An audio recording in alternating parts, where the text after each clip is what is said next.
할렐루야, 반갑습니다. 오늘 이렇게 하나님 앞에 귀한 예배드리러 일어나오신 우리 성도님들 주님의 이름으로 환영합니다. 우리 다 함께 찬양하시면서 하나님께 예배 드리도록 하겠습니다. 임리에 찬양합니다.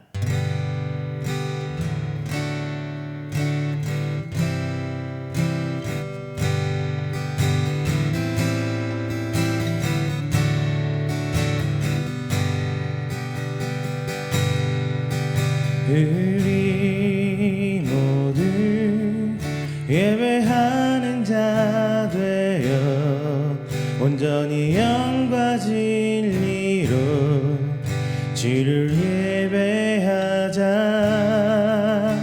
주가 우리와 함께 영원히 함께 하시고 마르지 않는 샘물로 우릴 채우시리라. 우리 모두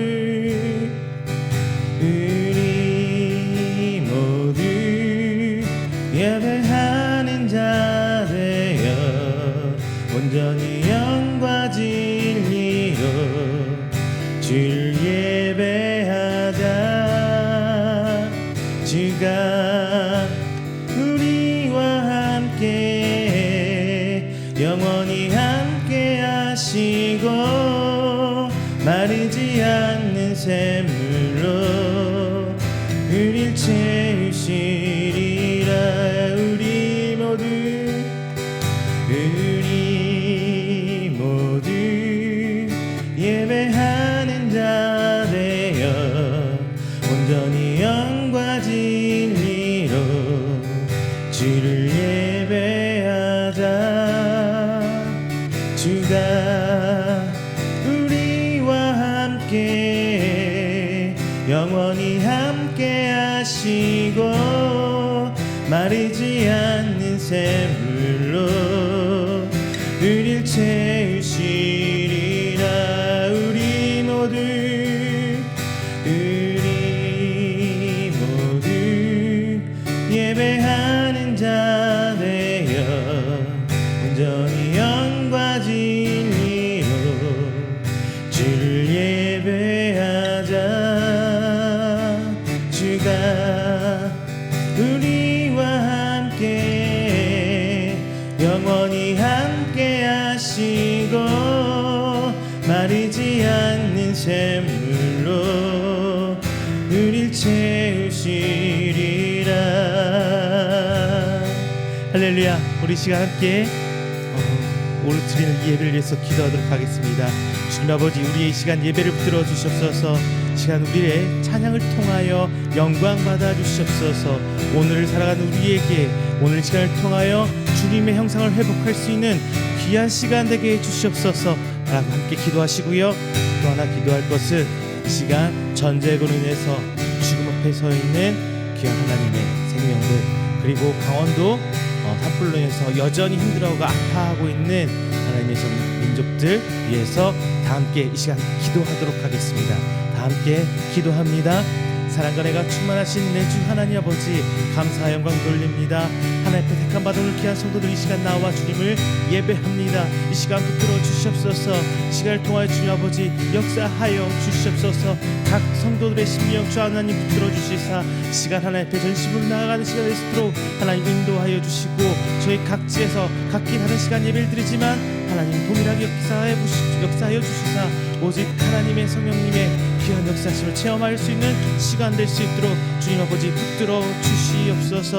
오늘 이 시간 성도들 하나님 앞에 나옵니다. 선포된 말씀을 하여금 저들 심령 붙들어 주시옵시고, 이 시간 하나님 앞에 부르짖고 나아가는 우리 성도들의 그 믿음을 통하여 주님 아버지 붙들어 주시사 오늘 살아가는 우리 성도들에게 세상을 통해 유혹을 이겨낼 수 있는 믿음 주시옵시고, 하나님 앞에 진정으로 한 걸음 한 걸음 내달리는 우리 귀한 성도들 될 수 있도록 이 시간 아버지 붙들어 주시옵소서. 저희들의 믿음과 저희들의 삶을 붙들어 주시옵소서. 이 시간 입술 벌려 찬양합니다. 찬송을 통해 역사하여 주시옵시고, 오직 하나님 앞에 붙들림받는 성도들이요 하나님만 바라보는 성도들의 하나님을 향한 귀한 입술의 찬양을 주님 받아 주시옵시고, 입술뿐만 아니라 저희 신앙을 고백하고 믿음을 하나님께 모두 내어던지는 귀한 찬양을 고백될 수 있도록 하나님 이 시간을 붙들어 주시옵소서. 할렐루야. 감사합니다. 아버지, 이럼에도 불구하고 이 시간에도 하나님 저 세계 한편에는 전쟁을 통해서 죽음 앞에 서 있는 생명들이 있습니다. 아버지, 그 생명을 긍휼히 여겨 주시옵시고 진정 하나님의 평안과 주님을 향한 아버지 기대와 주님을 향한 예배의 희망이 그 속에 피어날 수 있도록 하나님 은혜 베풀어 주시옵소서. 그 가운데 아버지, 주 앞에 세워진 악한 위정자들 주께서 제명하여 주십시고 올바로 바로잡는 아버지, 그리고 바로잡아 이 땅에 하나님을 세워줄 수 있도록 하나님 역사하여 주시옵소서. 또한 코로나로 인해서 하나님 시간도 아파하고 힘들어하는 아버지 성도들이 있습니다. 이 어둠의 시기를 이겨낼 수 있도록 도와주시옵시고 아버지, 그 이후에 이어질 하나님의 세상을 통하여 더욱더 나아갈 수 있는 우리 성도들 되시도록 아버지 하나님 인도하여 주시옵소서. 아버지, 강원도에 있는 하나님 가진 백성들이 있습니다. 그들의 삶을 주께서 아시오니 더욱더 풍성한 은혜를 채워주시고 오직 하나님의 은혜를 통하여 저희 이 땅 가운데 세워진 하나님의 증거를 세워주십시고 그 삶을 통하여 영광 받아주시길 원하오니 하나님의 위로와 아버지 하나님 앞에 나아가는 그 희망을 가지고 하나님 예배드릴 수 있는 귀한 성도를 되도록 하나님 붙들어 주시옵소서. 감사합니다. 우리의 이 예배를 오늘 드린 이 시간을 주께서 붙들어 주시옵소서.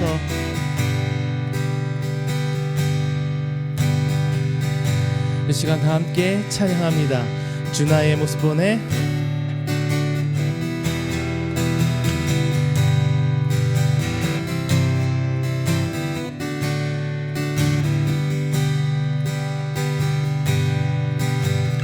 주 나의 모습 보내.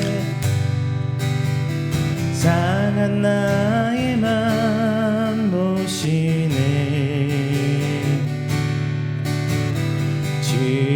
나의 눈물 안에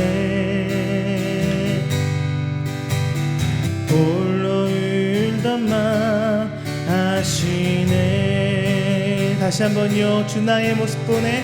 주 나의 모습 보내. 상한 나의 맘 보시네.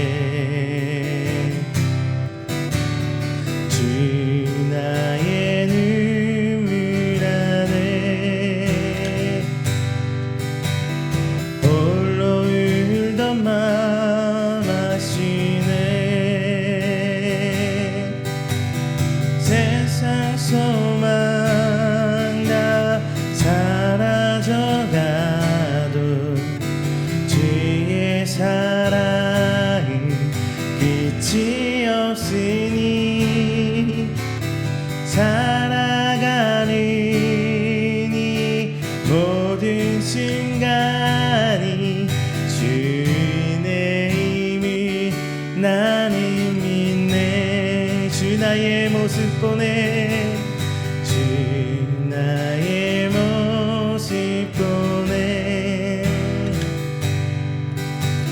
상한 나의 맘 보시네. 나의 눈물 안에 홀로 울던 맘 아시네. 세상 소망 다 사라져가도 주의 사랑은 끝이 없으니 살아가는 이 모든 순간이 주의 힘을 나는 믿네. 세상 소망 다 사라져가도 주의 사랑이 끝이 없으니 살아가는 이 모든 순간이 주의 힘을 나는 믿네. 내 눈 주의 영광을 보내. 내 눈 주의 영광을 보내 우리 가운데 계신 주님 그 빛난 영광 온 하늘 덮고 그 찬송 온 땅 가득해 내 눈 주의 영광을 보내 찬송 가운데 서신 주님 님의 얼굴이 온 세상 향하네 권능의 팔을 드셨네 주의 영광 이곳에 가득해 우린 선해 주님과 함께 찬양하며 우린 전진하리 모든 열방 주 볼 때까지 다시 한번요 내 눈 주의 영광을 보내 우리 가운데 계신 주님 그 빛난 영광 온 하늘 덮고 그 찬송 온 땅 가득해 내 눈 주의 영광을 보내 찬송 가운데 세우신 주님 주님의 얼굴이 온 세상 향하네 권능의 팔을 드셨네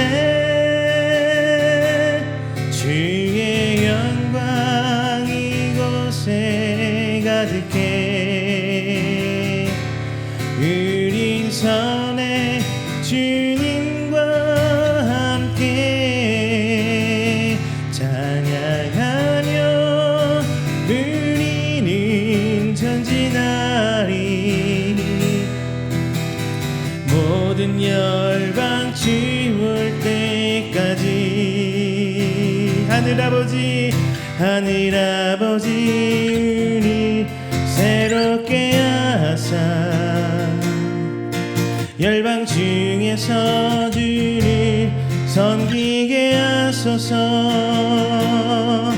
모든 나라 일어나 찬송 부르며 영광의 주님을 보게 하소서 주의 영광 이곳에 가득해 우린 선해 주님과 함께 찬양하며 우리는 전진하리 모든 열방 죽을 때까지 주의 영광 이곳에 가득해 우린 선해 주님과 함께 찬양하며 우리는 전진하리 모든 열방 주볼 때까지.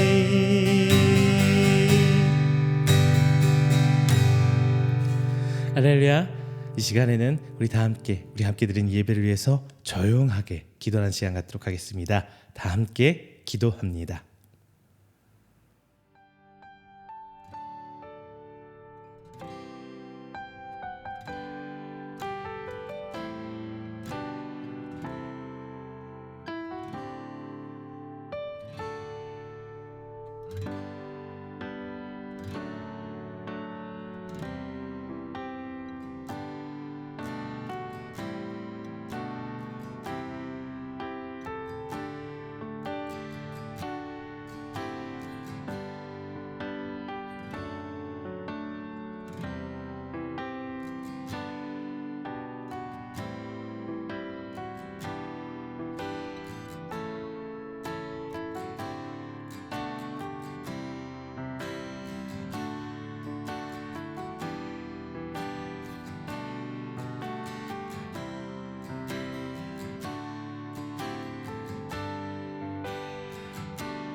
사도신경으로 우리의 신앙을 고백합니다.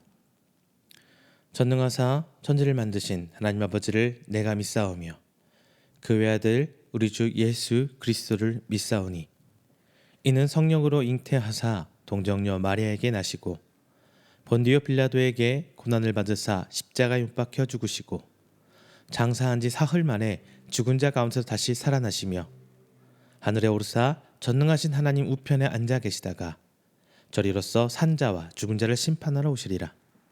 성령을 믿사오며 거룩한 공회와 성도가 서로 교통하는 것과 죄를 사하여 주시는 것과 몸이 다시 사는 것과 영원히 사는 것을 믿사옵나이다. 아멘. 교독문 19번 시편 32편 함께 교독하겠습니다. 교독문 19번 시편 32편입니다. 허물의 사함을 받고 자신의 죄가 가려진 자는 복이 있도다. 마음에 간사함이 없고 여호와께 정죄를 당하지 아니하는 자는 복이 있도다. 내가 입을 열지 아니할 때에 종일 신음함으로 내 뼈가 쇠하였도다. 주의 손이 주야로 나를 누르시오니 내 진액이 빠져서 여름 가뭄의 마름같이 되었나이다. 주께 내 죄를 아뢰고 내 죄악을 숨기지 아니하였더니 곧 주께서 내 죄악을 사하셨나이다. 이로 말미암아 모든 경건한 자는 주를 만날 기회를 얻어서 주께 기도할지라. 진실로 홍수가 범람할지라도 그에게 미치지 못하리이다. 주는 나의 은신처이오니 환난에서 나를 보호하시고 구원의 노래로 나를 두르시리이다. 너희 의인들아 여호와를 기뻐하며 즐거워할지어다. 마음이 정직한 너희들아 다 즐거이 외칠지어다. 아멘.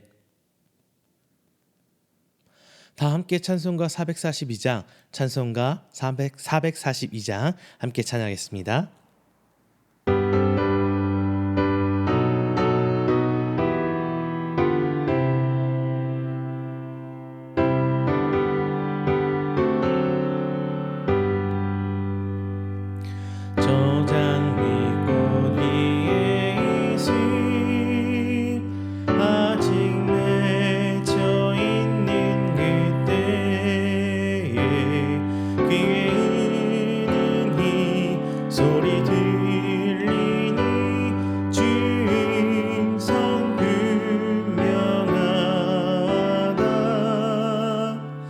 주님 나와 동행을 하면서 나를 친구 삼으셨네. 우리 서로 받은 그 기쁨은 알 사람이 없도다. 그처가 주의 음성 우는 새도 잠잠케 한다. 내게 들리던 주의 음성이 늘 귀에 쟁쟁하다. 주님 나와 동행을 하면서 나를 친구 삼으셨네. 우리 서로 받은 그 기쁨은 알 사람이 없도다. 밤 깊도록 동산 안에 주와 함께 있으려 하나. 괴로운 세상에 할 일 많아서 날 가라명하신다. 주님 나와 동행을 하면서 나를 친구 삼으셨네. 우리 서로 받은 그 기쁨은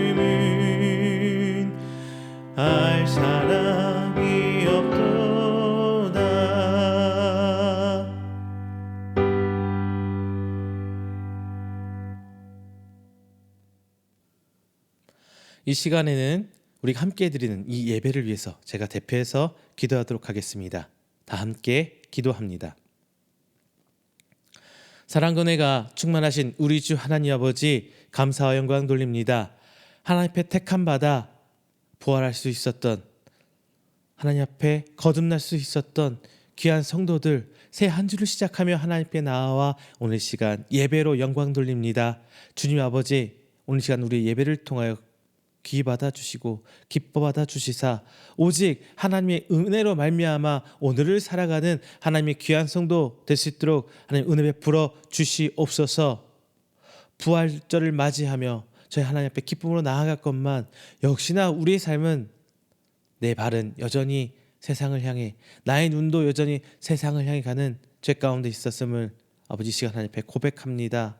내 욕심대로, 내 생각대로, 내 가치관대로, 심지어는 하나님을 판단하려고 하고, 심지어는 내 생각이 하나님 뜻처럼 착하고 살 때도 많았음을 이 시간 고백합니다. 다시 한번 오늘 통하여 우리가 하나님 앞에 깨지고 부서지며 썩어져서 거듭날 수 있는 하나님의 귀한 성도 될 수 있도록 은혜를 베풀어 주시옵소서. 오늘 선포된 말씀을 하여금 저희들이 조금은 더 하나님께 나아가길 원합니다. 조금은 더 하나님의 형상을 회복하길 원합니다. 말씀 앞에 거룩한 자 되게 하십시고 순전한 자 되게 하셔서 오직 붙들림 받음으로 내 삶을 하나님께 드릴 수 있는 성도 될 수 있도록 주님 붙들어 주시옵소서. 특별히 오늘 이 시간 예배를 통하여서 저희 다시금 부활해서 돌아보려고 합니다.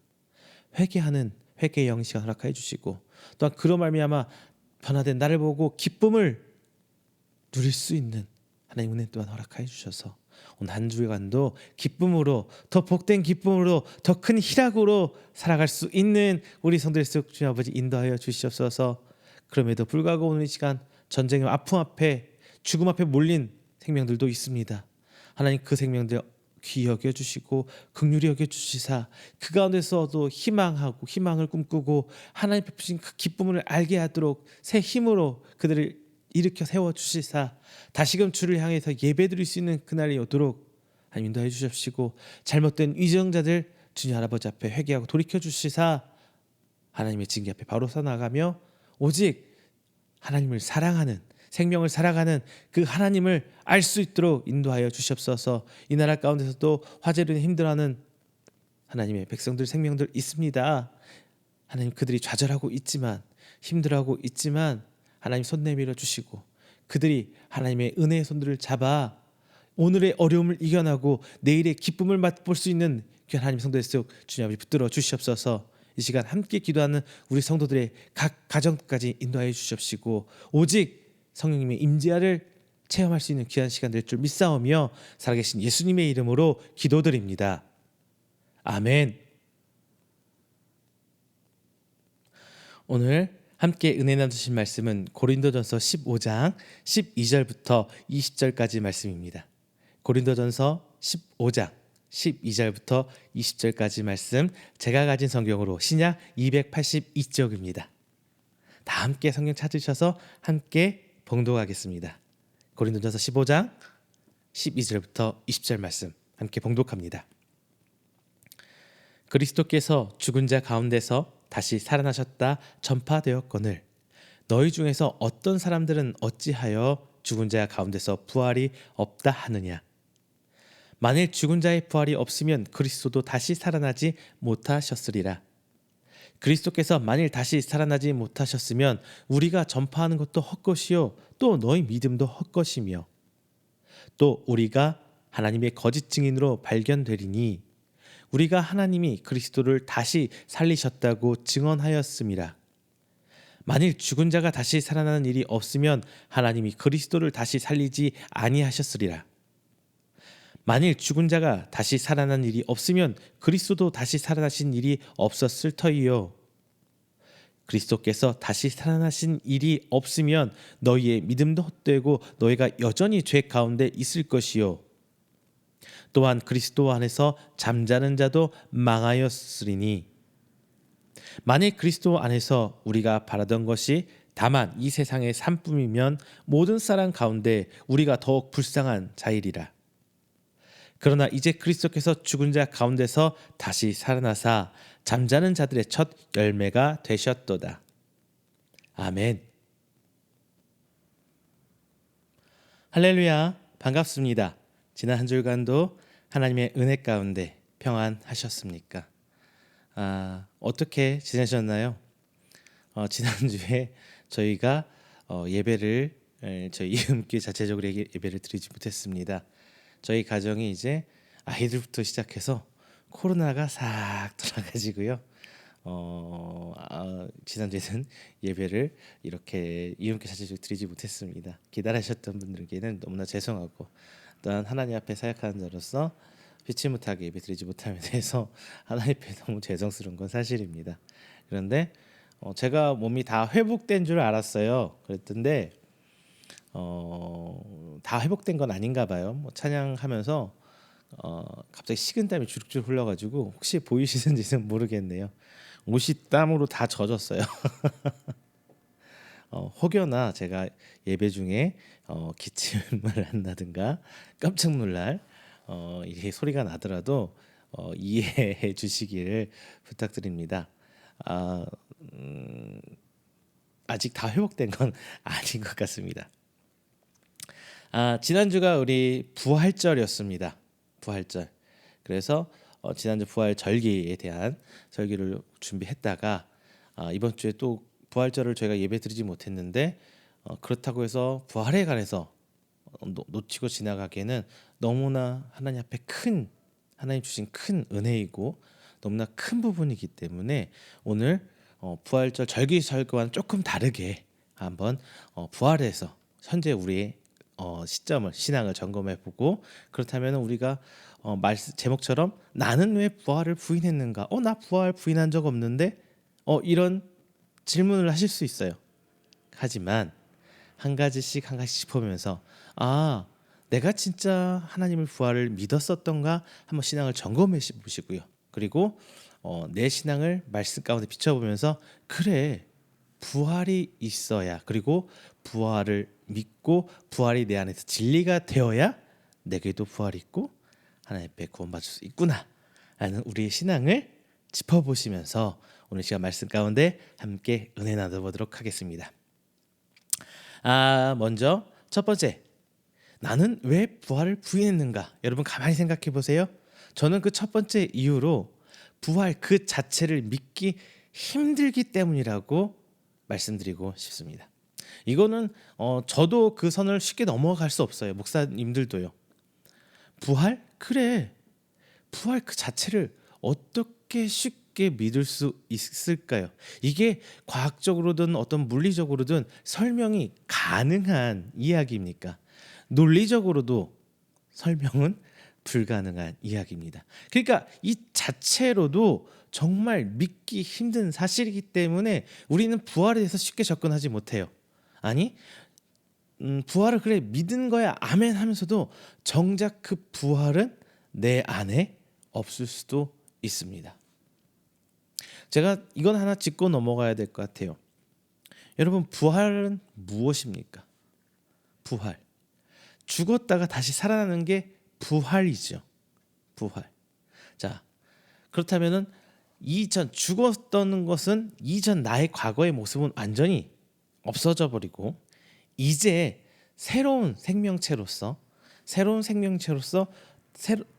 거듭 다시 나와서 또 다른 정체성을 갖춰가는 게 바로 부활입니다. 그렇죠? 그런데 예수님도 부활을 통해서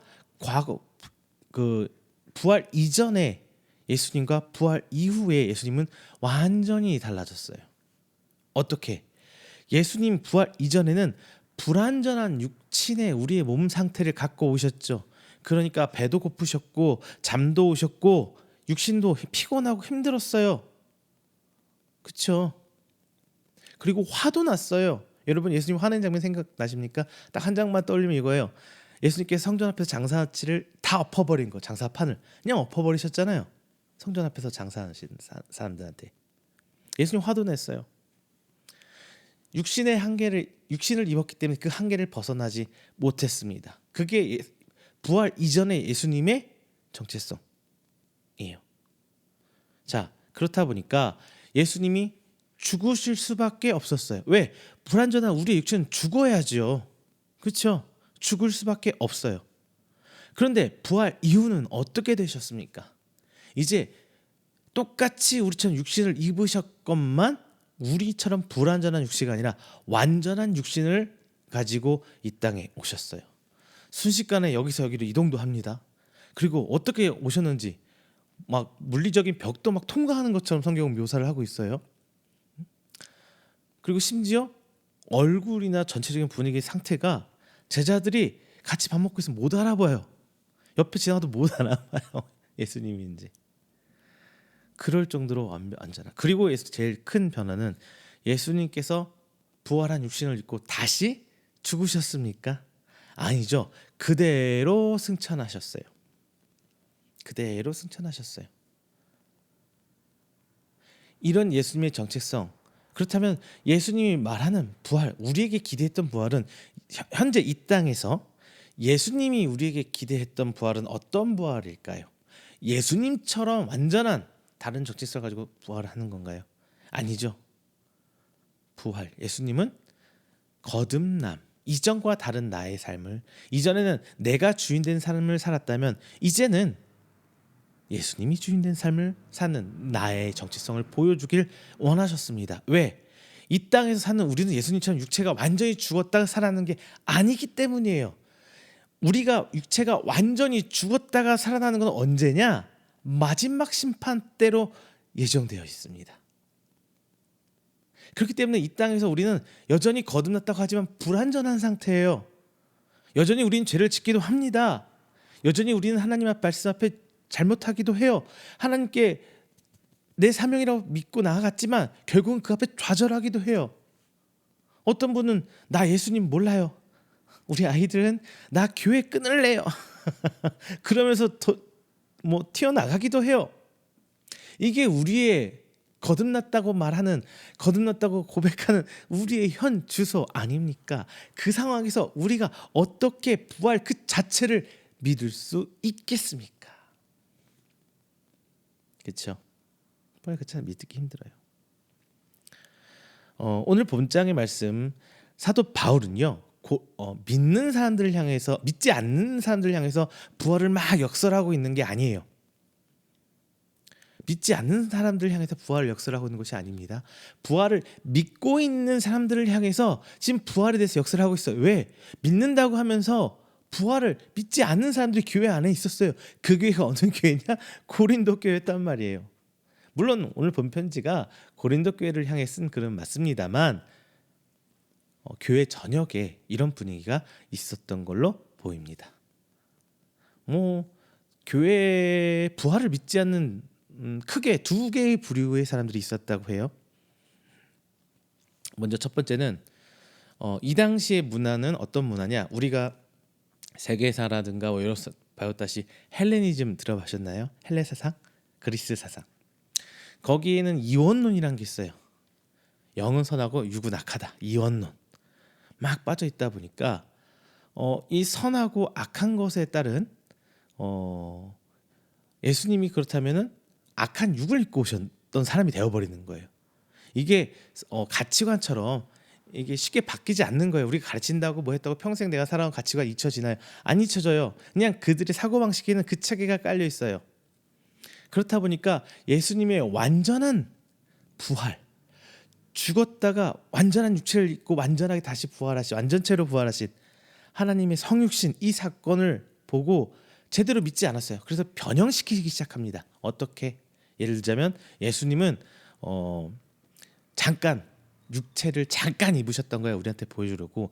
그리고 실제 예수님은 영적인 상태로 사역을 하셨어. 이런 식으로 조금 비틀기 시작합니다. 그러면 우리가 성경에서 얘기하고 있는 게 다 부정하게 되는 거예요. 진리가 아닌 거짓말이 되게 되는 거예요. 왜? 그 말은 그만큼 자신들이 부활 자체를 믿을 수가 없었기 때문이에요. 또 하나 어떤 부류가 있어요? 이제 방금 제가 말씀드린 거는 그 유대인 이외 이방인들이 구원받은 사람들을 제가 말씀을 드렸던 거고요. 이제 유대인 안에서도 부활에 대해서 믿지 않는 사람들이 있어요. 특히나 사두개인들, 그쪽 사람들. 이들은 이런 식이에요. 예수님이 부활을 했으면 어떻게 그 거듭 부활을 하게 된 천국 가서는 어떤 사람이, 예를 들면 이런 질문이 있죠. 게데온, 제가 예전에 말씀드린 게데온, 형이 죽으면 형의 동생이, 또 그 동생이 죽으면 그의 동생이 그 형수를 계속 결혼을 해요. 왜? 그렇게 함으로써 그 자기 가족의 자손들, 그 형의 자녀들과 그 형수가 살 수 있는 그 배경을 만들기 위해서 그런 풍습이 만들어졌는데, 그러면은 천국 가면은 이들이 누구의 이 여인은 누구의 아내입니까? 이런 식으로 예수님을 공격하기도 해요. 물론 이거에 대한 설명 나중에 드리겠습니다만 오늘 말고요. 자, 이렇게 공격하기도 해요. 즉 부활 자체는 없는 거야 라는 유대 쪽 사람들이 주장합니다. 단순히 그 말이 부활은 없다고 생각하는 그들의 주장에 대해서 문제가 아니라 그 저면에 깔고 있는 사상들이 많았어요. 이 유대파 기독교인들은요, 어떤 세상이 있었냐면 예수님을 믿긴 믿어요. 그런데 자기가 갖고 있던 유대교적 사상과 습성을 그대로 기독교 안에, 예수님 믿는 사람들 안에, 초대교회 안에 이식을 하려고 노력을 굉장히 해요. 그렇다 보니까 기독교가 변질되기 시작합니다. 사도 바울은 지금 그걸 얘기하고 있어요. 자, 이렇게 두 부류의 사람들이 그 부활 자체를 안 믿으려고 해요. 왜? 그 자체 믿기 힘드니까. 지금도 분명히 그런 사람들이 있을 겁니다. 우리 또 삶 속에서 똑같이 그런 일들이 일어나요. 어떻게 해요? 첫 번째, 이원론적 사상에 빠진 사람들처럼 우리는 우리의 사상을 조금씩 비틀려고 해요. 이 말씀 진리를 그대로 내 안에 믿는다고 아멘 하면서 나에 맞게 변형을 시켜요. 조금씩 내 상황에 맞게 나 스스로에 대해 삶에 비춰 신앙을 합리화시키면서, 그래 이 정도만 하면 돼, 이렇게 하면 돼 라는 식으로 스스로 합리화를 시켜요.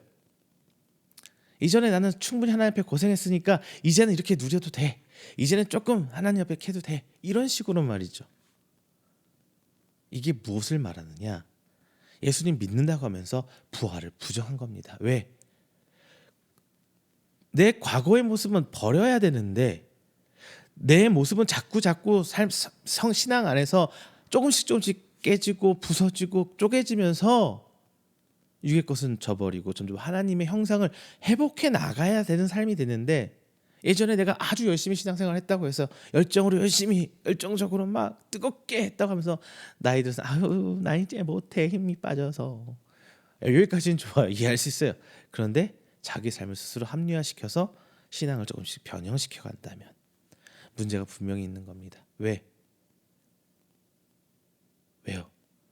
부활은 자기 정체성 자체를 바꾸는 거라고 제가 말씀드렸죠. 과거의 나의 모습이 아니라. 근데 과거로 다시 나를 회귀시켜 버렸다면은 어떤 삶이 되나요? 출애굽한 이스라엘 백성이 광야에서 자꾸 애굽에 대한 얘기를 돌아봤던 것처럼 우리도 여전히 하나님의 손짓과 하나님의 보살핌과 그 은혜 가운데 살고 있지만, 그걸 또 알고 있지만 어째요? 자꾸 과거의 나를 돌아보고 결국에는 돌아가 버린, 결국은 약속의 땅, 젖과 꿀이 흐르는 그 약속의 땅, 가나안 땅을 들어가지 못하고 광야에서 썩어진 그 이스라엘 백성들처럼 허무하게 다 사라져 버린다는 거예요. 여러분, 하나님 말씀 앞에 변형시키지 마세요. 그리고 또 하나, 내가 가진 그 가치와 그 삶의 모습을 진리로 막 어거지로 이식하려고 하지 마세요. 제가 예전에 말씀드렸죠. 공로주의, 이건 철저히 한국적 신앙 안에서 나온 거예요. 옛날에 비나이다, 뭐 지성이면 감천이다, 막 자기 공로 막 열심히 하는 요거에 빠져 있어서 자꾸 그거를 기독교 안에 집어넣으려고요. 옛날 우리 조상들, 저로 따지면 아마 할머니 때까지, 우리 할머니 세대들이, 저의 할머니 세대들이 젊었을 시절 때까지만 썼을 것 같아요. 정화수 떠놓고 비나이다. 우리 기독교는요, 이런 자기의 공로로 되는 것도 아니고 나의 행위로 되는 것도 아니고 오직 믿음으로 가는 구원입니다. 그렇다 보니까 사도 바울은 오늘 본장에서 자꾸 그런 말해요. 뭘 막 억지로 막 정의하려고 하잖아요. 딱 한마디예요. 너 부활 안 믿으면 내가 믿었던 신앙생활 아무것도 의미 없어 라고 딱 부정해버리는 그런 식으로 오늘 본장에서 사도 바울은 부활을 얘기하고 있습니다. 고린도 교회 성도들에게. 여러분도 마찬가지예요. 여러분이 순수한 하나님의 부활 그 자체를 아멘으로 내 삶이 하나님 앞에 점점점 나아가지 않는다면 완전한 부활로 내게 있어서 마지막 때에 완전한 부활은 없을 것입니다. 왜요? 최종 목적지에 갔을 때 우리 신앙은 검증받는 거지 중간에서 검증 끝내고 마지막까지 가는 게 아니라는 거예요. 이게 구원파의 주장이거든요. 난 이미 구원받았으니까 아무렇게나 살아도 돼. 혹여나 여러분 그런 식의 사고방식은 그런 식의 신앙생활은 하지 않으시길 부탁드립니다. 그런 신앙을 하지 마세요. 자, 이렇듯이 부활 자체를 믿기 힘들었기 때문에 지금 우리 삶도 부활 자체를 믿기 힘들기 때문에 지금 내 신앙이 이렇게 되고 있는 것 아닐까 싶습니다. 두 번째는요.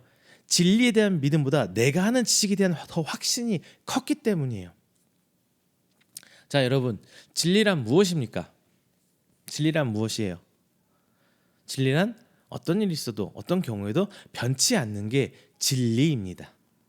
예를 들자면 동쪽에 해가 떠서 서쪽에 해가 지는 것, 이건 진리예요. 어떤 일이 있어도 변하지 않아요. 그렇죠. 그런데 예외가 있으면 진리라고 하지 않습니다. 예외가 있으면 하나님 말씀은 진리래요. 그런데 이 진리라는 게 너무나 믿기 힘들 때가 많아요. 그 가장 큰 예가 바로 부활이지요. 어떻게 믿습니까? 죽었던 분이 사셨어요. 그리고 동해 본 쪽 서해 본 쪽 우리식으로 따지면 홍길동처럼 나타나고 제자들에게 보이십니다.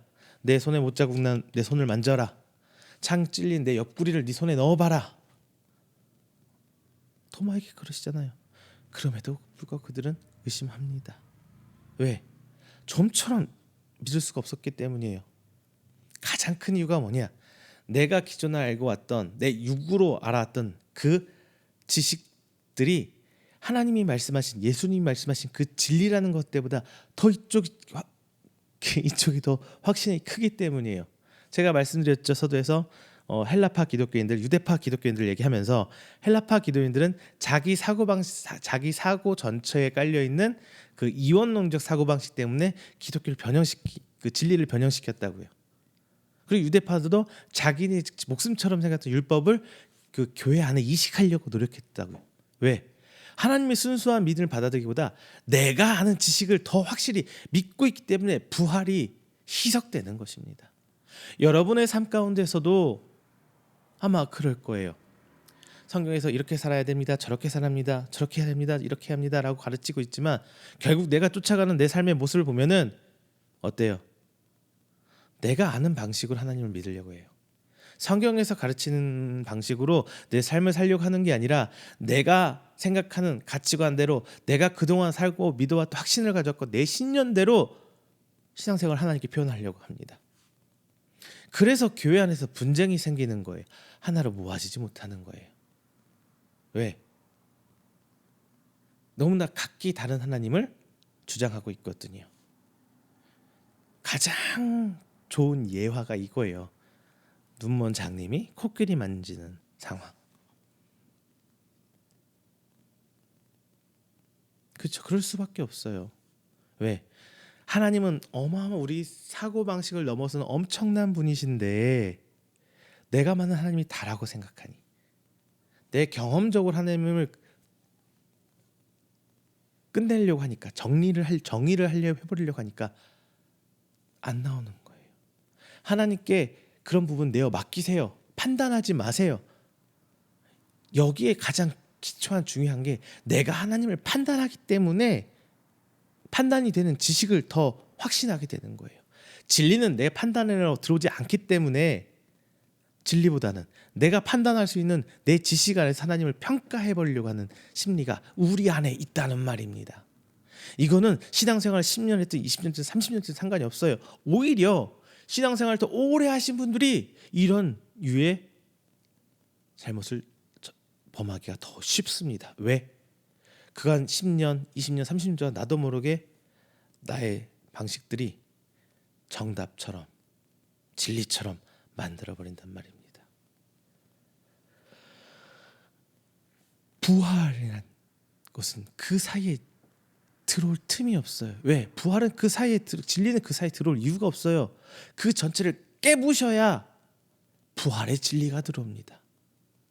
내가 가진 것들 다 깨고 떨어내고 털어내 버려야 내 안에 진리가 들어올 수가 있어요. 근데 우리는 그걸 깨지 못하는 상황에서 나 하나님 믿습니다. 아멘 할렐루야 입으로만 하고 나아가니까 진리들이 내 안에 들어올 수가 없는 거예요. 부활은 내 의지대로 하는 게 아니라 하나님께서 전적으로 주신 것입니다. 성경에서 마치 이렇게 말하죠. 성령 충만함을 받으라. 내 의지대로 성령 충만함을 받을 수 있는 것처럼 얘기해요. 절대 아니에요. 성령 충만함 그리고 거듭남 이거는 내가 거듭나야지 이렇게 살면 거듭나는 거야. 아닙니다. 하나님께서 전적으로 주시는 거예요. 내 어떤 공로로 내 의지로 부활할 수도 없고요. 거듭날 수도 없고요. 변할 수도 없어요. 전적으로 하나님께서 삼위 하나님께서 하시는 일입니다. 내게 주신 은혜이고 선물인 거예요. 내가 어찌 하려고 합니까? 아니에요. 다만 받아야 된다는 그 상태에 대해서 말하고 있는 거예요. 거듭나야 된다. 그런데 하나님께서 여러분 다 손을 내미셨어요. 우리에게. 내 뜻대로 안 되는데 어떻게 해야 돼요? 그럼요. 할 거 없어요. 이미 하나님께서 다 우리에게 손 내밀어 주셨어요. 우리는 그 손만 잡으면 되거든요. 이미 말씀을 통해서 혹은 여러분이 체험한 하나님의 은혜를 통해서 이미 손 다 내밀어 주시고 여러분 선택하시고 불러주셨습니다. 거듭나라고 마지막 때의 부활을 심판을 피해서 부활을 받으라고 우리를 가엾게 여기시고 우리를 긍휼히 여기셔서 이미 은혜를 베푸셨어요. 예수 그리스도를 통해서. 우리는 이것만 하지 않으면 돼요. 뭐냐? 진리보다 내가 아는 지식을 앞세우지만 않으면 돼요. 그러면은 내 안의 진리는 무럭무럭 성장합니다. 하나님께서 물도 주시고요. 거름도 주시고요. 하나님께서 다 해주시는 거예요. 그런데 이 하나님의 일하심을 믿질 않아요. 자꾸 내가 아는 지식으로 내가 경험적으로 체험한 것들로 자꾸 그것으로 신앙을 억지로 키우려고 해요. 근데 신앙은 믿음은 하나님께서 키우시는 게 내가 키우는 게 아니잖아요. 그러니까 자꾸 눌려요. 내 의지가 커지니까. 맞잖아요, 여러분. 그냥 놔버리세요. 하나님께 믿음은 하나님께서 키우시는 거니까 던져버리고요. 그래 하나님께서 이렇게 하면 돼. 그게 믿음이거든요. 아이들이 엄마 아빠가 이렇게 하라니까 그렇게 하는 것처럼 그냥 그렇게 나가면 돼요. 이런 신앙이 필요해요. 내가 하나님 말씀을 판단하고 쪼개고 정리해서 그래 이게 믿음이야. 이게 신앙이지. 이게 진리지. 아닙니다. 목사가 성경을 설교를 하는 건요. 그래 이게 진리지. 내 마음대로 깎고 조절해서 막 이렇게 가공시켜서 만든 보석을 여러분께 내어드리는 게 아니에요. 그거 아니에요. 그렇다면 목사님이 정말 잘못하고 있는 거예요. 만약 그러시다면. 아닙니다. 성경에 있는 진리를 그대로 끄집어내야 돼요. 어떻게? 나라는 필터를 통해서. 자, 필터링이라는 얘기 지금 변화를 시키는 게 아닙니다. 영어로 프로세싱을 시켜서 어떤 과정을 통해서 변화를 시켜서 아웃풋시키는 게 아니라 필터링을 얘기하는 거예요. 예를 들면은 물 속에 돌멩 모래가루가 막 불순물이 섞여 있어요. 근데 거름만 필터를 통하면은 물만 빠져나오죠. 근데 그 물의 성격이 변하나요? 안 변합니다. 필터링은 그거예요. 목사라는 필터링을 통해서 목사가 경험한 하나님, 목사가 만난 하나님을 여러분께 필터링해서 나쁜 거 털어버리고 전달하는 거지. 이 과정이 뭐예요? 과거에는 2000년 전에 있었던 이 사건들, 신약 성경들, 그리고 수천 년 전에 있었던 구약의 사건들을 나라는 사람한테 필터링해서 지금과 맞지 않는 것을 털어버리고 적용함을 통해서 여러분께 전달해 드리는 거예요. 하지만 물의 본질은 그대로 남아 있어야 돼요. 물의 성질이 변하면 안 돼요. 필터링을 했는데 다른 게 섞여 있다? 그건 필터링이 아니죠. 프로세싱, 변화를 과정을 거쳐버린 거죠. 목사라는 사람을 통해서. 이 과정이 헷갈릴 수 있지만 굉장히 다른 겁니다. 여러분도 똑같아요. 이 전달된 이 말씀을 내 삶으로 녹여낼 때 필터링은 될 수 있어요. 다 들어가서 통과할 수는 없어요. 왜? 우리가 그걸 다 소화할 수 없으니까. 하지만 변형을 시키면 안 돼요. 진리로 그대로 받아들여요. 그러기 위해서 어떻게 해야 되느냐? 내 뭐 생각 버려야 돼요. 내 생각. 오늘 말씀 이렇게 말합니다.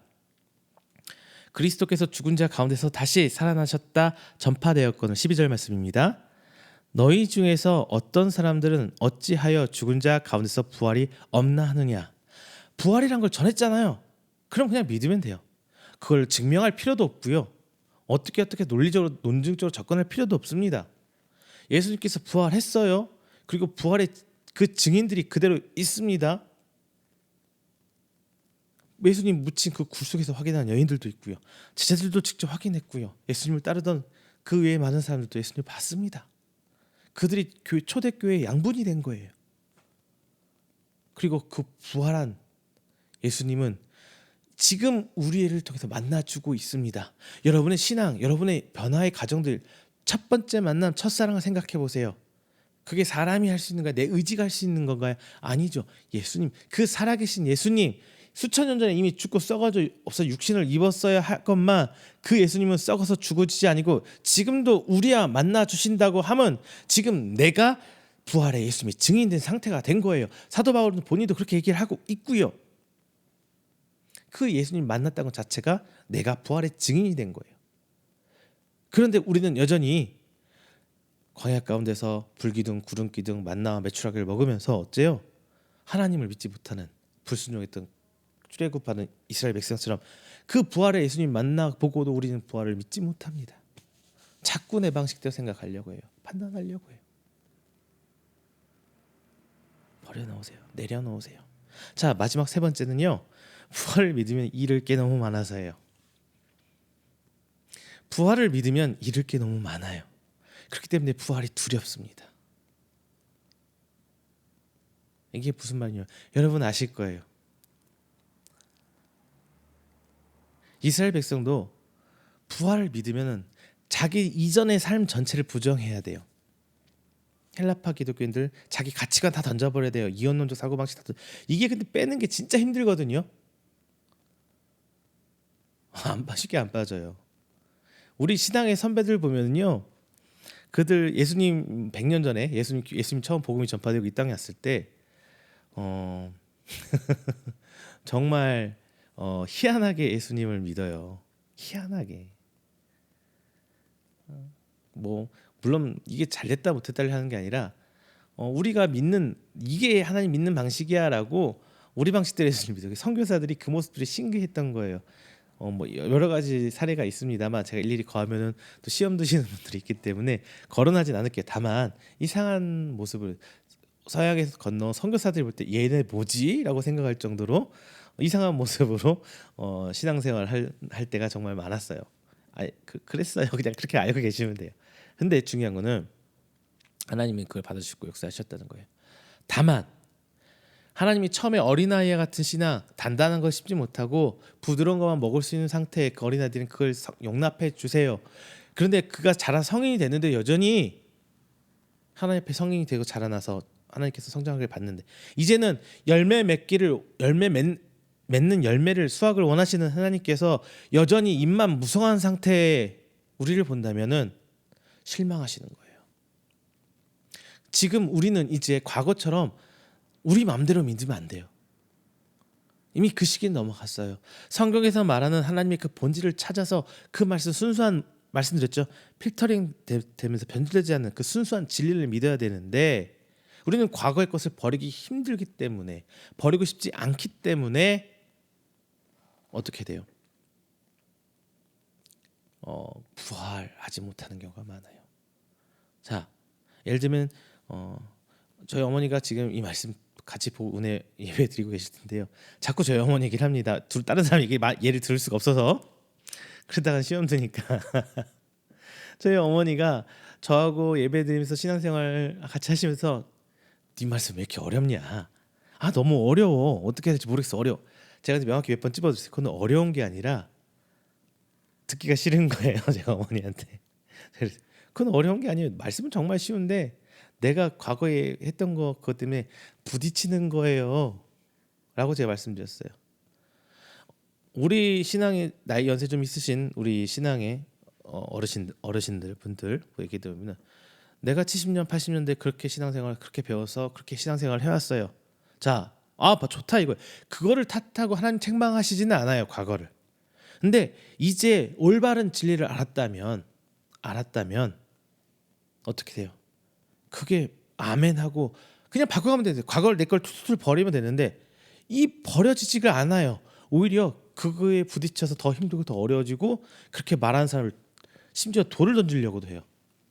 교계에서는요, 이제 목사님들이나 신학계에서는 보수적이라는 이름 아래 과거에 좀 잘못된 신앙적 관습을 막 하면 돌을 던져요. 그 역사적으로 대표적인 예가 뭐냐? 신구교의 종교 전쟁. 엄청나게 많은 사람들이 죽었습니다. 여러분들, 천주교에서는 일반 성도들이 포도주 마시나요? 못 마시나요? 못 마시죠. 근데 우리는 성찬식 때 포도주 마십니다. 그 포도주 한 잔을 그 소위 말하는 소수의 성직자들에서 일반 성도들이 마실 수 있는 이상학과 오기까지 수만 명이 죽었어요. 그 이념, 자기 믿는, 이거는 신앙이 아니에요, 이념이에요. 그 전쟁을 위해서 수많은 사람들이 죽었어요. 새로 과거에 이랬대, 내가 이렇게 했더니 이게 정답이야, 끝이야라고 했는데, 지금 여러분, 지금 우리 카톨릭 쪽은 지금 우리는 당연하게 받아들이잖아, 이것을 변화했는데. 근데 우리 신앙의 선배들 이 변화를 맞이하기 위해서 정말 많은 분들이 목숨을 잃으셨어요, 전쟁을 통해서. 그게 바로 신앙인데, 나는 아니야, 나 그런 적 없어라고 말하는데, 여러분 분명히 삶 속에서 이런 부분이 있을 거예요. 내 거 놓기 싫은 거예요. 근데 이게 단순히 오늘의 문제냐? 아니란 거예요. 내 신앙생활 속에 버리고 깎아내리는 습관이 전혀 돼 있지 않은 우리 기독교인들이 너무나 많아요. 내가 잘못된 거 아니면 버려야죠. 내가 하나님 앞에 잘못된 욕심이란 걸 회개하고 덜어내야죠. 그런데 우리의 회개는 너무나 보이는 쪽으로만 치중되어 있어요. 누구를 미워했어요, 하나님? 내가 누구한테 거짓말했어요? 내가 누구 아들을 때렸어요? 뭐 했어요? 나 행위적인 혹은 마음의 어떤 딱 틀에 갇힌, 프레임에 갇힌 상태의 것들로만 회개가 좀 집중돼 있어요. 실제로 하나님 앞에 내 삶, 내 생각, 내 가치관에 대한 회개는 많이 없어요. 정말 그게 더 힘들거든요. 우리는 그걸 잃는 게 싫어서 부활을 거부하고 있어요. 그냥 대표적인 예 하나 들을게요. 제일 쉬운 예 뭐냐? 여러분 다 부자 되고 싶죠? 저도 부자 되고 싶어요. 저도 돈 많이 벌고 싶어요. 좋은 차 타고 싶고요. 우리 애들한테 좋은 걸 먹이고 싶고요. 우리 사모랑 좋은 데 가서 시간 좋게 보내고 싶어요. 저도 사람인지 그러고 싶지 않겠어요? 저도 당연하죠. 제가 수도승이 아니잖아요. 그런데 말이죠, 그걸 부여잡고 안고 있으면 사역 못해요. 왜? 사역해서 돈 벌 수 있나요? 뭐 큰 교회 목사님들 얘기하시는 분들도 있는데 그건 좀 부차적인 문제고요. 중요한 거는 사역에 대해서 뭔가 대가를 받는다면은 그것은 사역이 아니라 일이에요. 감사해서 주는, 내 생계를 위해서 최선을 다해주는 게 성경에서 얘기하는 사례예요. 사례. 우리 하나님 사역하시는 분들은 부자로 살 수 없어요. 제사장들 부자로 살면 우리 머릿속에 딱 어떤 게 떠올라요? 부정부패가 떠오르죠. 과거에 성경에서 제사장들, 잘 먹고 잘 사는 제사장들이 희끗희끗 나오고, 어떤 사람들 신학, 옛날에 카톨릭에서도 많이 로빈훗이라든가 뭐 이런 소설이나 영화 같은 거 보면은 부자로 사는 성직자들 보면 다 뭐예요? 부정부패로 연결돼 있죠. 여러분 내재 깔려져 있잖아, 속에. 근데 저도 그런데 하여튼 그걸 넘어설 수 없는데, 여튼 그 욕심들 당연히 있습니다. 그렇게 하나님께 또 명령하셨고요. 정복하고 다속 이겨서 하나님 나라로 가져올 수 있도록. 근데 중요한 건 그게 그 자체가 죄는 아니건만, 그것을 쫓아가다 보면 죄로 가게 되는 게 우리 인간입니다. 하나님은 이제 안 보여요. 내가 이루고자 하는 그 어느 정도의 쌓여가는 내 창고에, 그리고 늘어남아가는 내 통장의 잔고에 훌쩍 넘어가 버려요. 그리고 하나님은 그것을 위한 수단과 도구가 되어버린 때가 너무나 많습니다. 이거는 오늘의 얘기가 아니라 수천 년 전 옛날부터 그런 일이 있었어요. 이스라엘 백성이 하나님과 이방 신들 같이 섬길 수 있었던 이유가 하나님을 제대로 믿었다면서 못 섬겨요. 같이. 예. 추구하는 바가 다르거든요. 근데 대부분 많은 이스라엘 백성들이 가나안 민족들처럼 이방 신들 믿고 부자처럼 잘 먹고 잘 살길 바랐어요. 하나님을 보고 잘 먹고 살길 바랐는데 하나님은 그런 하나님이 아니었잖아요. 그러다 보니까 하나님은 버릴 수 없고 자꾸 이방 신하고 같이 섬겨요. 두 신을. 그래서 하나님께 맨날 혼나잖아요. 이스라엘 백성은 하나님 버린 적 없습니다. 두 신을 같이 섬길 때 문제가 됐던 거지. 우리도 마찬가지예요. 하나님을 버리는 게 아니라 하나님과 세상을 같이 섬기니까 문제가 되는 거예요. 왜? 잃을 것들 때문에. 거기에 두려워서. 큰 교회 목사님들은 이 권위와 이 큰 교회 건물과 성도들 수많은 나를 존경하고 따라주는 성도들 있는 게 두렵죠. 여러분들은 어때요? 내 가족과 내 통장과 내 직업 잃는 게 두렵죠. 당연히 두렵죠. 인간이기 두렵죠. 그렇다고 하나님께서 그거 다 버려라? 아무한테도 그렇게 안 하세요. 여러분한테 아마 그럴 일은 거의 없을 거란 생각을 해요. 아무나한테 하나님은 그렇게 막 너 다 버려와 쫓아와 이런 하나님이 아니시니까. 내가 속한 삶 속에서 하나님 말씀대로 진리를 그대로 보이며 살아가길 원하는 하나님이지 아무나 불러다가 너 와서 이렇게 해. 다 버리고 살아. 이런 하나님 아니시거든요. 그러한 잃어버릴 것들에 대해서 두려움을 갖기 때문에 우리는 하나님의 부활을 믿는다 하지만 실제로 내 안에 있던 부인할 때가 너무 많습니다. 그냥 다 내려놓으세요. 그 내려놓음의 연습이 회개거든요. 내 건 내려놓고. 그리고 단순히 내려놓는다는 것이 회개를 넘어서서 이게 사도 바울이 말하는 나는 나마다 죽노라. 나를 죽고 오늘 또다시 거듭나게 하는 왜? 불완전한 상태니까 매일같이 거듭나야 돼요. 그게 회개고요. 그리고 완전한 육체를 얻는 부활의 완전한 육체를 얻는 건 마지막 때에 가서입니다. 근데 이 완전한 육체라는 게 우리가 생각하던 이 피와 살을 가진 육체라고 생각하시면 안 돼요. 성경에서 글씨 텍스트로는 그렇게 표현했지만 그거는 아무도 몰라요. 사도 요한에게 예수님께서 보여주신 부분이 있죠. 그게 비유적이든 어떻게 될지 모르겠지만 사도 요한은 환상으로 본 거지 그것을 직접적으로 부활을 체험한 사람은 이 지구상에 아무도 없습니다. 부활 직접적으로 체험하셨나요? 예수님처럼 완전한 부활 마지막 때 없죠. 아직 심판이 안 왔으니까 있으면 그게 이단이죠. 그 있으면 이단이에요. 확실히 아세요? 마지막 때가 안 왔으니까. 자 여러분, 우리는 그래서 날마다 거듭나고 날마다 마치 과거 구약 시대에 매번 죄를 지을 때마다 하나님 앞에 제사를 지내서 죄를 회개에 털어내 버렸던 것처럼 내 죄를 제물에게 전가시키고 그 제물은 죽었던 것처럼 우린 날마다 거듭나야 돼요. 계속적으로. 내가 거듭날 수 있는 제물은 예수님 이미 다 치렀어요. 제물값은 피값으로 다 치렀어요. 우리 날마다 하나님께 회개하면 돼요. 그러면은 나를 날마다 거듭내어 주시는 그 하나님입니다. 자, 말씀을 맺겠습니다. 여러분, 예수님 부활하셨습니다. 완전하게 부활하셨어요. 그러기에 그 상태 그대로 천국으로 승천하셨습니다. 그런데 그 여러분 부활한 예수님을 만나셨습니까? 자, 이렇게 할 때 여러분 가정에서 예배드리면서 아멘 해야 하는 거예요. 아멘. 그렇지 부활한 예수님 만나지 않았으면은 굳이 온라인 예배까지 드리면서 이 좋은 날, 이 좋은 시간에 예배를 드릴 필요가 없어요. 우리는 예수님을 만났습니다. 그렇게 증인된 자로서 이렇게 신앙생활을 하고 있어요.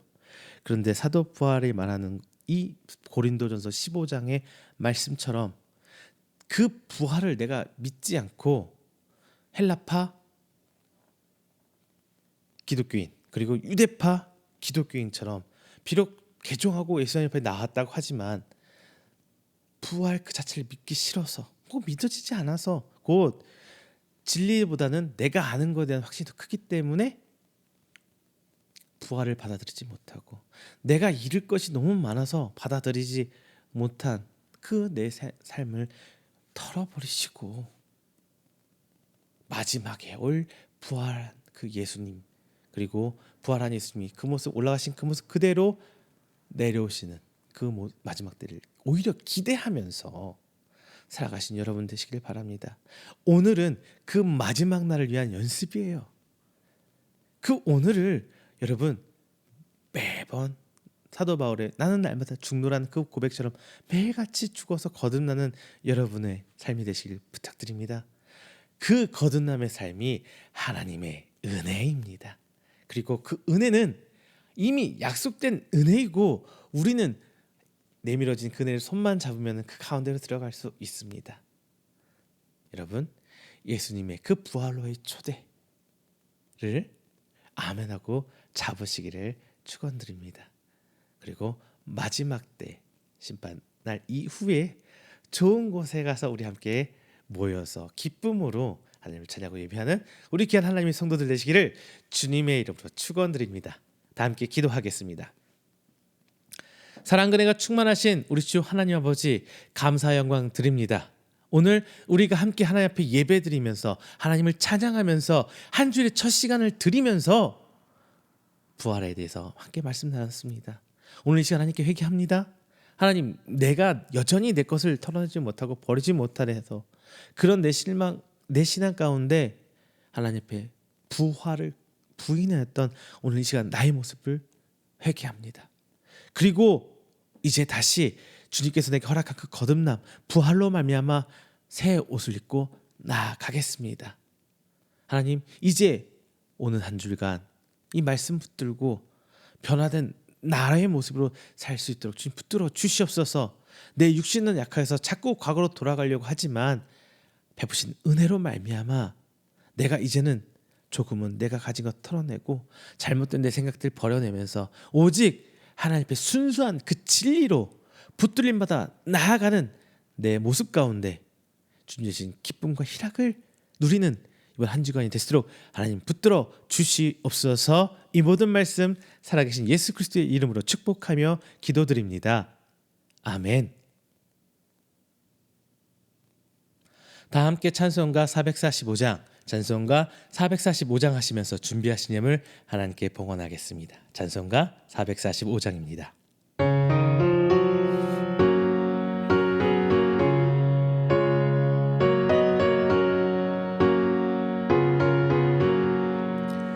대산을 넘어 엄곡에 가도 빛 가운데로 걸어가며 주께서 항상 지키시기로 약속한 말씀 변치 않네.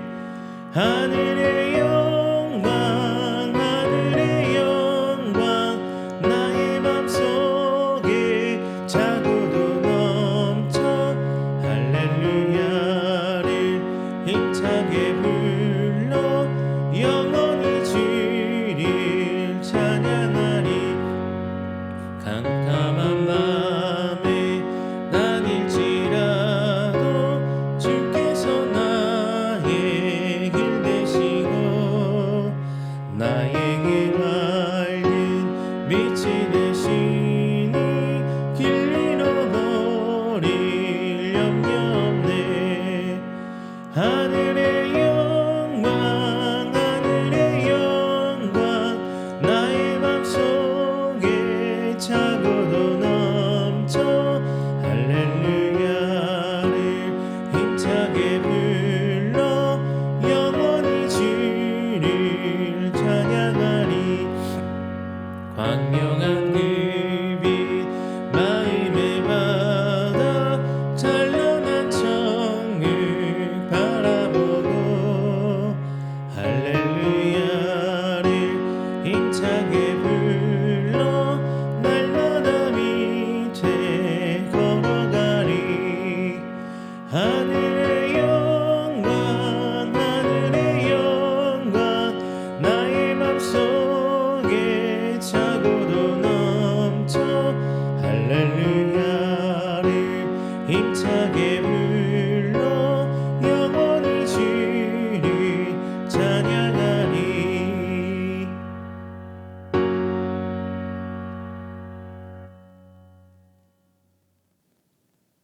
이 시간에는 우리가 함께 드린 이 예물을 위해서 기도하겠습니다. 다 함께 기도합니다. 사랑이 많으신 하나님 아버지, 감사 영광 돌립니다. 하나님께서 주신 은혜 가운데 지난 한 주간을 풍성하게 기쁨으로 살았음을 이 시간에 고백하고 감사하며 귀한 예물 하나님께 드립니다. 이 예물을 단순히 물질을 넘어서 우리가 하나님을 향한 감사하며 신앙의 고백이오니 주여 귀히 받아주시고 하나님이 원하시는 곳곳에 귀히 쓸 수 있도록 붙들어 주시옵소서.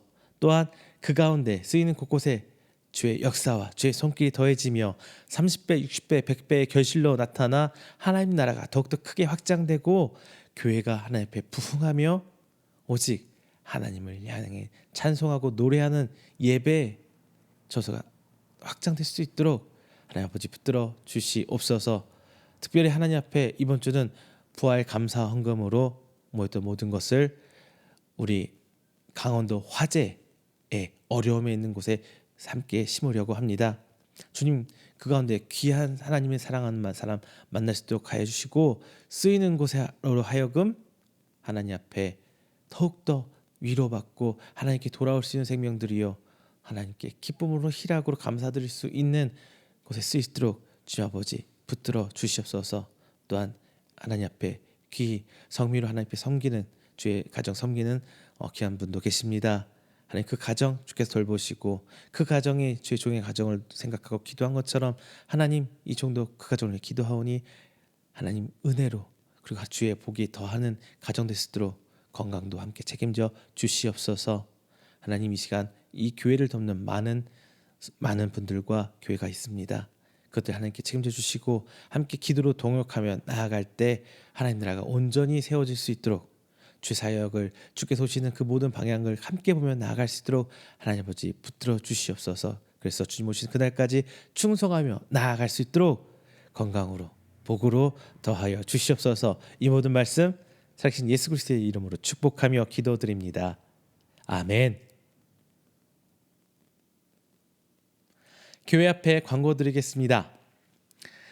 말씀드렸던 것처럼 이제 부활절 감사한 거 이번 주까지 집계를 해서요. 강원도 화재의 어려운 곳에 어려운 분들을 위해서 쓰이는 곳에 저희들이 보내도록 하겠습니다. 그래서 다음 주에는 제가 광고 시간에 어느 단체를 통해서 보냈는지 다시 한번 광고 드리겠습니다. 다만 여러분 헌금했다고 끝이 아니고요. 이 하나님 앞에 드려진 예물이 어떻게 쓰여질지 주님 붙들어 주세요. 하나님께서 원하는 곳에 잘 쓰이도록 도와주세요라고 같이 기도해 주셔야 돼요. 그래야 심겨진 곳에 더욱더 하나님 나라 확장될 수 있는 크나큰 하나님 기적이 더할 수 있으리라 믿습니다. 그리고 저희 이음교회를 위해서 기도해 주십시오. 이제 들어갈 날짜가 자꾸 오고 있고 준비하고 있으니까요. 다 함께 기도로 동참해 주시고 또한 무실로 섬겨 주셔서 교회가 하나님 앞에 든든히 세워질 수 있는 이음교회 성도들, 이음교회 돕는 분들이 될 수 있도록 여러분도 그 손길 기도하면서 내밀어 주시길 기대하고 있겠습니다. 또 이제 기도 제목 부탁드리겠습니다. 지금 코로나로 인해서 여전히 코로나로 인해서 아파하고 힘드신 분들이 있어요. 저도 아파봤는데 쉽진 않습니다. 쉽진 않아요. 그러니까 그 주변 코로나에 걸려서 힘들어하고 있는 분들을 위해서 기도해 주시고 코로나로 인해서 경제적으로 육체적으로 정신적으로 힘들어하시는 분들 위해서 하나님께 건강히 나가자 기도 부탁드립니다. 그리고 지금 우크라이나 전쟁으로 아파하고 있는 그 가운데 하나님 희망으로 붙들어 주세요라고 항상 여러분 기도하고 물을 정 때마다 짧게라도 그 생명들 긍휼히 여겨주시고 그 가운데 하나님의 희락을 보여주세요. 하나님의 새 힘을 얻게 해주세요. 기도해 주시길 부탁드립니다. 또 강원도도 마찬가지예요. 아픔으로 모든 것을 잃어버렸어요. 그분들은요. 하나님 그분에게도 새 힘과 희망과 기대로 나아갈 수 있는 믿음 붙들어 주세요 라고 기도해 주시기를 부탁드립니다. 광고 마치겠습니다. 찬송가 29장 하시고 축도로 오늘 예배를 마치도록 하겠습니다. 찬송가 29장입니다.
축도합니다.